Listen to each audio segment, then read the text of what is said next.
Zvakaoma veduwe, ndadzoka zvekare neupdate yandiri kusangana nayo pano pamusoro pedzimba dziya dzakapwanywa kunzvimbo yeBelvedere. Nyaya iri kubuda panapa parinonzi ofisi yemuchuchisi mukuru wehurumende inoti vakatengesera vanhu nzvimbo dzekuvaka dzimba dzakapwanywa kuBelvedere Harare vakasungwa uye vari kupomerwa mhosva yekuti vaifojera mapepasi. Ndo nyaya yatiri kusangana nayo iri kubuda update pamusoro penyaya iyoyo. Payakabuda nyaya iyoyo takataura nezvayo zvakanyanyisa nekuti inyaya yakatirwadza, yakarwadza nyika yese yeZimbabwe ikatadza kunyatsonzwisisa kuti chinombori chii chingakonzeresa kuti zvinhu zvisvike pakudai so munyika. Dzimba dzosvika pakupwanywa nemadhuriro anoita zvinhu nemanetsero ari kuita zvinhu munyika yeZimbabwe. Saka zvichakadaro ndizvo zvinhu zvakakonzeresa hasha dzevanhu vakawanda veZimbabwe, vanhu vakasvika pakuti zvanyanya kudheererwa kwacho. Saka nyaya iri pakufambirwa ndo pari kuzoonekwa kuti zvechokwadi vanhu ava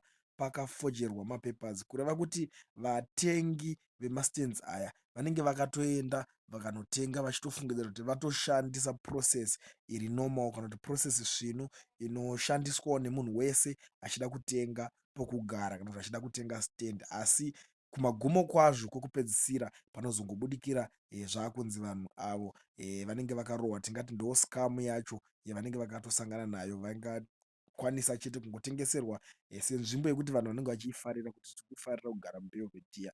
Vanobva vatengeserwa vachinzi mastands iwayo ari pamutemo zvakanaka hazvo.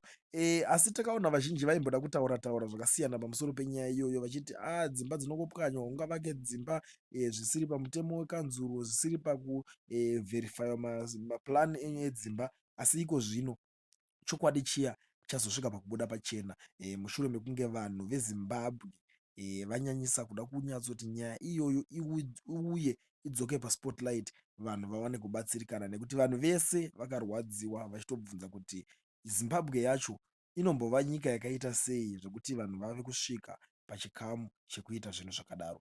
Muri yeZimbabwe ndakoti ndidarike nepano pachannel yenyu yenyaya version ndichikuzivisai zvinhu zvese zvinonga zvichiitika. Ndinozviziva munazvo zvakawanda zvekutaura pamusoro penyaya iyoyi. Ndapota ndakumbirisawo ndiudzeiwo zvamuri kufunga mucomment section, asi zvakakosha kusiya walaika kuitira kuti ukwanise kuramba uchiona mamwe mavhidhiyozi ese nedzimwe nyaya dziri kuburwa pano.